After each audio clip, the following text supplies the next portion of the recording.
yang saya muliakan Andre Buruta Kiai Haji Sanusi Bajo selaku Ketua MUI Sulawesi Selatan,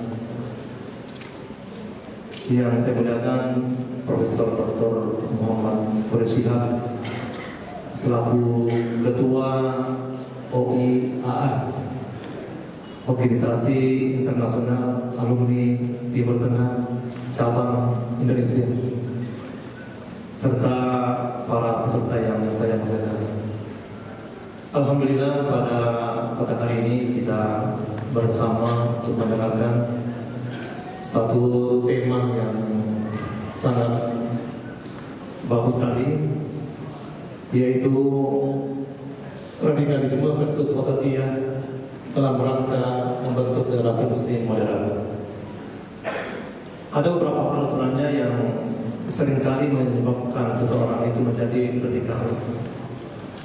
Yang pertama adalah, terutama di Indonesia sekarang ini, banyak sekali slogan-slogan sebenarnya yang kita dengar baik, seperti kembali kepada Al-Quran dan Sunnah. Nah, dengan slogan ini kedengarannya baik, tetapi di balik itu ada sesuatu hal yang berbahaya sebenarnya. Karena dengan kembali kepada Al-Quran dan Sunnah, akhirnya setiap orang masing-masing ingin kembali ke Al-Quran dan mengabaikan pendapat-pendapat ulama. Tidak lagi mau melihat pendapat-pendapat para mufassirin, tidak mau lagi melihat pendapat-pendapat muhaddisin, pendapat fuqaha. Langsung mau kembali mengkaji Al-Quran. Sementara pengetahuan mereka tentang bahasa Arab saja bukan ada kabar belum mumpuni. Yang kedua, pemikiran radikal di sekarang ini muncul juga karena adanya suatu manhaj itikadi teologi rububiyah, di mana teologi rububiyah ini seringkali menyamakan antara umat Islam dengan orang-orang yang tidak beriman. Artinya nanti orang dianggap itu sebagai beriman ketika masuk tauhid uluhiyah, tapi dalam tataran tauhid rububiyah mereka menyamakan antara muslim dengan kafir, sehingga kemudian orang-orang yang beriman atau muslim kemudian dianggap juga sama seperti yang lain. Yang ketiga, ada kesalahan kaprah dalam mengenai yang namanya jihad. Jihad bukan lagi ditempatkan pada tempatnya. Oleh karena itu, Ikatan Cendekiawan Alumni Timur Tengah dalam rangka meredam pemikiran-pemikiran dan penyalahgunaan mana jihad ini, kami bersama dengan beberapa kawan menulis sebuah buku dan sudah terbit pada di belakang itu, Jihad dalam Perspektif Islam. Nah, pada saat ini tidak sangat penting sekali untuk mendengarkan bagaimana sebenarnya itu konsep wasatiyatul Islam. Karena Islam itu sebenarnya tidak ada namanya Islam wasatiyah, Islam radikal. Islam itu satu saja, tapi yang berbeda itu adalah pemahamannya. Oleh karena itu kita mau mendengarkan dari Andre Buruta Al-Mukarram, Profesor Dr. Muhammad Quraisyihab. Beliau selaku Ketua OIAA. Beliau juga ketika menjadi duta besar di Mesir, saya sementara menyelesaikan S2 di Fakultas Darul Ulum, sehingga saya sering berinteraksi dengan beliau.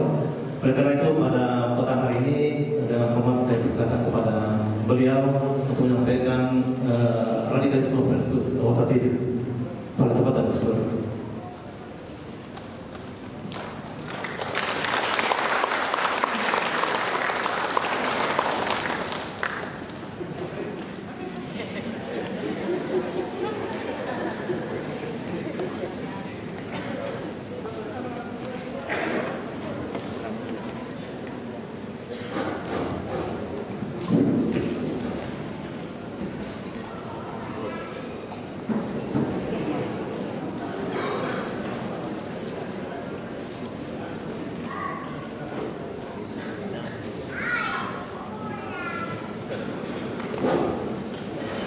Saya tidak perlu untuk memperkenalkan beliau, sebab sebenarnya beliau sudah jauh lebih terkenal daripada apa yang perlu kita terkenal.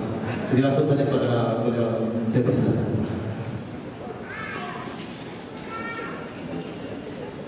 Bismillahirrahmanirrahim. Alhamdulillah, wassalatu wassalamu ala Rasulillah wa ala alihi wa ashabihi wa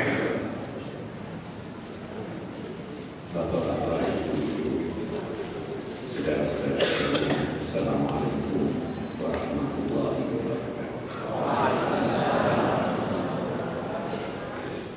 Bergembira sekali saya bisa hadir di sini. Saya masih ingat dulu tadi sebagian diceritakan oleh kita Al-Mukarram Pak Sanusi, bagaimana perjuangan orang tua-tua kita untuk membangun universitas ini. Saya memang tidak jarang ke Makassar, tapi baru kali ini saya ke Madu, dan saya terus terang kaget, megah betul universitas.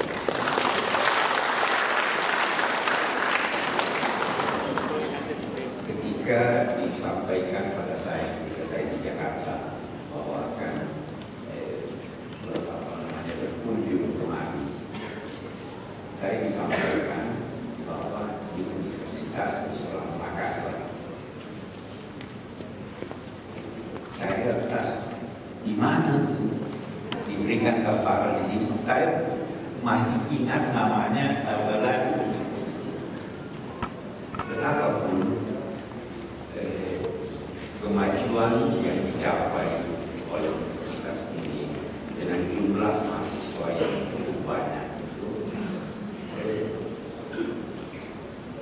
tidak lain karena benihnya ditanam oleh orang yang ikhlas. Seandainya tidak ada keikhlasan, tidak mungkin universitas ini menjadi seperti ini. Dan kalau ingin lebih maju lagi, maka yang pertama perlu dilakukan adalah keikhlasan. Itu yang ingin saya katakan. Yang kedua, saya ini dengan Andre Guruta itu sama-sama diisi. Saya dan Pak Umar itu banyak belajar sama Pak Sanusi. Saya teringat kalau bahasa Arab itu belajar sama Pak Sanusi, kaedah-kaedah dan sebagainya. Nah, waktu kembali juga sama-sama di IAIN. Kemudian seringkali ke daerah sama-sama menguji. Saya biasa duduk berdampingan dengan Pak Sanusi menguji mahasiswa. Itu ada kode yang yang menjadi kesepakatan kita dengan Pak Sanusi. Kalau mahasiswanya jawabannya baik karena ujian bisa, itu kalau sudah selesai masalah yang tidak, semoga keselamatan bersama. Tapi kalau jelek dan tidak lulus, itu diucapkan ila liqa.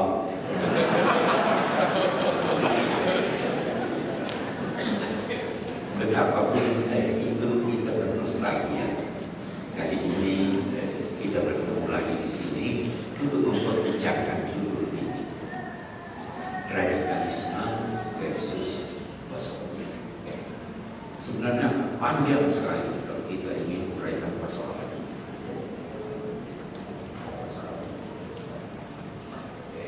Saya ingin singkat. Radikalisme itu buah dari ekstremisme. Kalau Anda berpandangan ekstrim dan kuat mempertahankan pendapat Anda yang ekstrim, akan lahir radikalisme, yaitu sikap keras ingin memaksakan kehendak Anda. Itu dalam bidang apapun, politik begitu, agama, itu satu yang saya ingin semua. Jadi yang harus diobati adalah ekstremisme. Ekstremisme ini lagi sulit dikemukakan definisinya. Sampai sekarang orang masih berbeda-beda apa itu ekstremisme. Sama halnya kita baru ini di Pusat Studi Al-Quran kita melakukan diskusi dari sekian banyak teman-teman di Jawa. Sampai sekarang kita belum bisa menemukan kata sepakat tentang apa itu wasatiyah. Islam moderat. Gus-mus itu berkata ada istilah Islam moderat dan non-moderat. Selama Islam itu harus moderat. Tapi ada satu hal yang ingin saya kemukakan. Pengertian ekstremisme, ekstrim, ada yang demikian keras, ada juga yang longgar. Di Amerika, di Eropa, atau dalam bahasa Inggris, ekstrim itu diartikan dengan tingkat yang tertinggi, the highest degree, very green. Sehingga kalau tinggi sedikit, belum terlalu tinggi, belum ekstrim. Dalam bahasa Arab juga itu diterjemahkan dengan tawarruf. Tawarruf itu artinya ujung. Kami ini wasat. Orang yang ada di ujung itulah yang ekstrim. Jadi kalau di mimbar, kalau untuk orang di Eropa, di Amerika, di Eropa, kalau dia berdiri di mimbar sana, belum ekstrim karena belum sampai ujung. Karena itu bisa saja mereka memaki tokoh-tokoh, presidennya pun dimaki-maki, tidak dianggap ekstrim. Nah, itu tawarruf, berada di ujung. Dalam istilah Al-Quran bukan tawarruf, tetapi ghulu. Tadi Pak Sabtu sudah jelaskan sebagian arti ghulu. Saya ingin memberikan gambaran lain dari arti ghulu. Air yang mendidih itu dinamai ma'u, yang li sedang mendidih. Li itu artinya mahal. Ya. Saya ingin kita yang terpahami dulu. Kalau misalnya ini harganya katakanlah 100 perak, berapa harganya? 5.000. Kalau Anda beli ini dengan harga 5.500, mahal kan?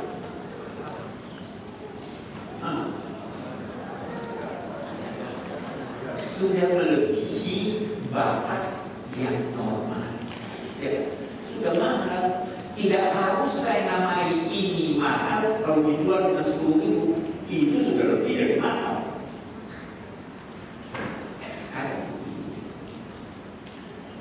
Islam ini berada di tengah. Ada hudud, ada batas-batasnya. Begitu Anda melanggar sedikit batas itu, Anda dinamakan hudud. Saya beri contoh. Berwudu sekali sah, 2 kali bagus, 3 kali maksimal. Kalau Anda lebihkan dari 3 kali, satu ini, itu hulu atau bukan? Sudah lebih dari 3 kali berwudu itu terlarang, kata Nabi, walaupun fi nahrin jari. Walau Anda di sungai airnya mengalir, tidak boleh lebih dari 3 kali, karena itu hulu. Jadi kita sudah beda. Itu sebabnya seringkali pandangan pakar-pakar Islam sangat berbeda pengertiannya tentang ekstrim itu dengan pandangan pakar Islam. Kita di tengah. Memang ajaran Islam itu semuanya mengarah ke tengah. Kamarnya saja di tengah. Islam di tengah. Akidahnya di tengah. Ada orang mengakui wujud banyak Tuhan. Ada yang tidak mengakui wujud Tuhan. Tidak di tengah. Tidak mengakui Tuhan. Ada orang bebas perempuan sebanyak mungkin. Ada yang kalau pimpinan agamanya tidak boleh kawin, kita boleh lebih satu kecuali dengan syarat. Saya ingin lebih jauh dalam kita yang di Indonesia harus sunnah wal jamaah mengakui dalam mazhab 8 mazhab diakui Islam. Yang populer 4 ya. Sebenarnya diakui Az-Zahiriyah, Syiah 12 diakui, apalagi Al-Ibadiyah diakui. Tetapi ada yang diakui wujudnya, tapi kita tidak amalkan. Itu pandangan harus.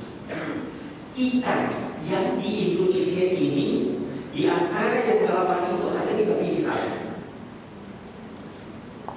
Yang kita pilih itu akidah Asy'ariyah. Yang kita pilih itu mazhab fikihnya mazhab Syafi'i. Kenapa? Karena itu wasatiyah. Saya beri contoh. Dalam kepercayaan, katakanlah tentang perbuatan manusia. Ada pandangan yang menyatakan pandangan Jabariyah Wahhabisme itu pokoknya manusia ini tidak punya usaha, ini semua ditentukan Tuhan saja. Ada pandangan Muslim juga ini. Tidak berkata bahwa mereka Muslim, karena orang Jabariyah itu Muslim. Ada pandangan yang berkata free will, semua bisa dilakukan oleh manusia. Bahkan secara keliru mereka berkata la qadar. Asy'ariyah punya pendapat pertengahan. Pendapatnya yang pertengahan itu kasar. Semua ditentukan oleh Tuhan. Kita tidak terombang-ambing seperti angin. Kita di tengah. Kita punya kebebasan. Kebebasan itu dinamai kas. Kita punya usaha. Ada takdir Tuhan. Ruangan ini adalah takdir Tuhan. Anda mau duduk di sana boleh, mau duduk di sana boleh, mau duduk di sana boleh, tetapi mau keluar dari sini tidak boleh karena itu tadi. Kita punya pandangan. Imam Syafi'i wasatiyah. Imam Abu Hanifah sangat mengandalkan akal. Ya. Imam Ahmad bin Hanbal sangat mengandalkan teks, tidak boleh ada takwil.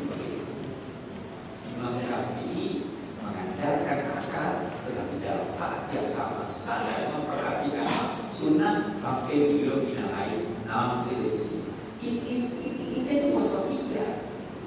Tetapi wasatiyah kita disertai dengan qabulil akhar. Kita menerima orang lain. Kita tidak mau paksa dalam kita. Siapapun, walaupun non-muslim, kita terima. Silahkan lakum dinukum waliyadin. Saya melaksanakan agama. Saya akui Anda, silahkan. Tapi saya hormati Anda memilih pendapat itu. Saya tidak mau paksa. baik terhadap non-muslim, apalagi terhadap sesama muslim. Kalau sikap ekstrim sudah lain sekarang ini. Saya punya pendapat ini, Anda salah, Anda neraka. Ya kan? Dia tidak mau kalau diajak berdiskusi, hanya dia yang mau didengar, dia benar tidak. Hanya dia yang masuk surga. Itu bukan begitu. Hanya dia yang pasti benar, kalau kita pasti salah. Padahal paling tidak kita berkata, saya juga ada kemungkinan salah.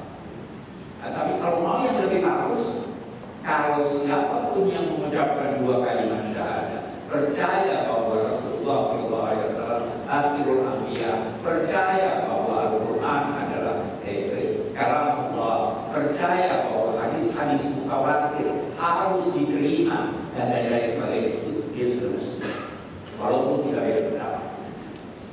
Itu Rasul. Saya tidak neraka pada hal yang kedua. Hal yang kedua itu ada satu hal dalam perjalanan dakwah Rasul Sallallahu Alaihi Wasallam. Beliau pernah ditanya, apa ayat yang paling berat kamu terima? Dia menjawab, syayyabatni Hud. Itu surat Hud menjadikan saya berubah karena berat. Apa itu? Ayat itu memerintahkan Nabi wastaqim kama umirt. Istiqamah. Istiqamah itu nanti lagi ayat itu berkata balata belau, jangan melampaui batas. Istiqamah itu puasa. Jadi ikuti aja apa yang dinyatakan oleh Rasul. Anda berada pada moderasi. Kita tidak salah. Apa syaratnya yang harus dipenuhi supaya kita bisa menelusuri jalan tengah kita? Atau dengan kata lain, mengapa ada orang yang menyimpang dari jalan tengah? Ada 3 syarat. Yang pertama, pengetahuan. Saya beri contoh. Kalau ada orang duduk berlima, aku ini jadi saya berlima. Anda tahu yang mana yang benar?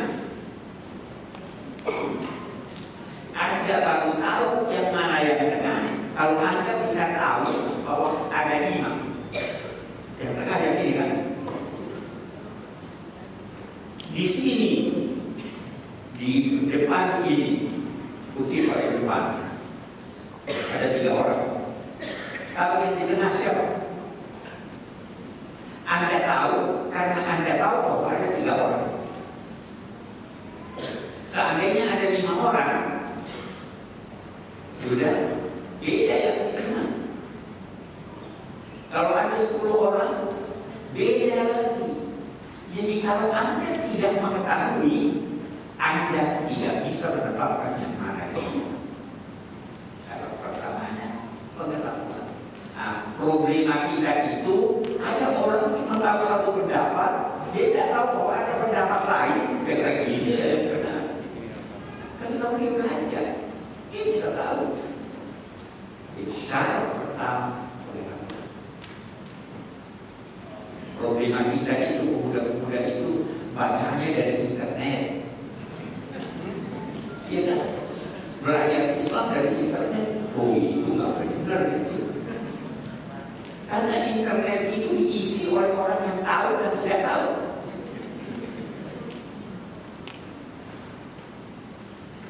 Dulunya internet, baru dulu kita tahu dulu kita orang membanggakan dulunya.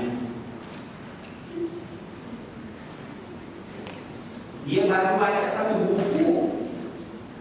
Di Jakarta ada ungkapan bulan sudah merasa diri ulama besar. Belajar setahun sudah menjadi mujtahid. Belajar 2 tahun sudah jadi nabi. Belajar ini kita punya ulama-ulama belajar puluhan tahun masih berkata saya tidak punya. Kebodohan adalah sebab ekstremisme. Yang kedua, tidak waspada. Dia sudah tahu tapi tidak waspada. Anda harus waspada. Ditanya tahu tapi tidak waspada. Cek dulu dong. Ya, sekarang tidak semua instan. Setiap ada yang bertanya dijawab. Setiap ada yang bertanya, tidak ada yang mau bilang saya tidak tahu. Tidak ada kewaspadaan.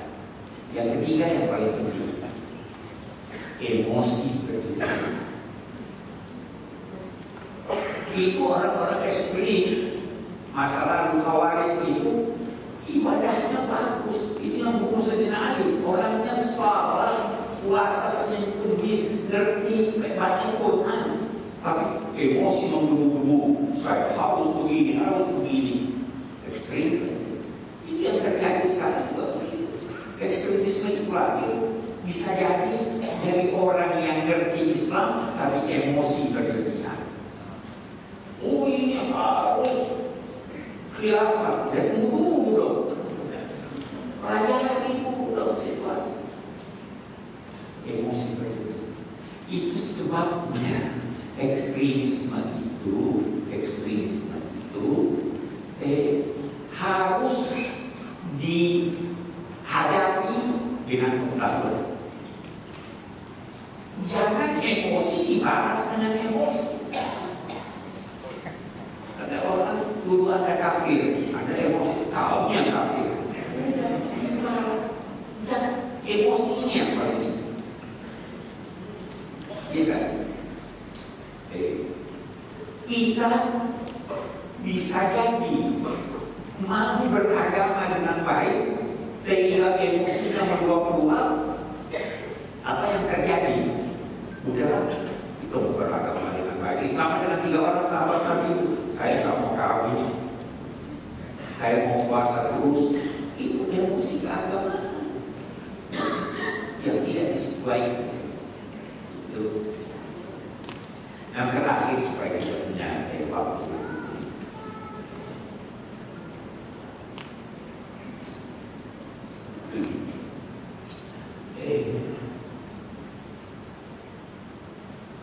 Kita mau membentuk federasi. Kita mau mengubah keadaan. Anda tidak bisa mengubah sesuatu sebelum Anda ubah sikap mental. Inna Allah yughayyiru ma biqaumin hatta yughayyiru ma bi anfusihim. Ada di dalam ini yang harus diubah. Yang di dalam itu pengetahuan. Harus ubah pengetahuan Anda. Cari yang benar. Yang di dalam ini emosi. Harus pelihara emosi Anda. Jangan lepas emosi. Jangan terlalu cinta. Jangan juga terlalu benci. Di mana letaknya? Di mana letak perantaraan antara cinta dan benci?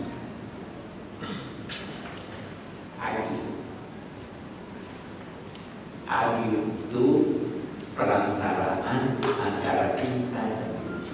Itu sebabnya orang yang merasa dicintai menuntut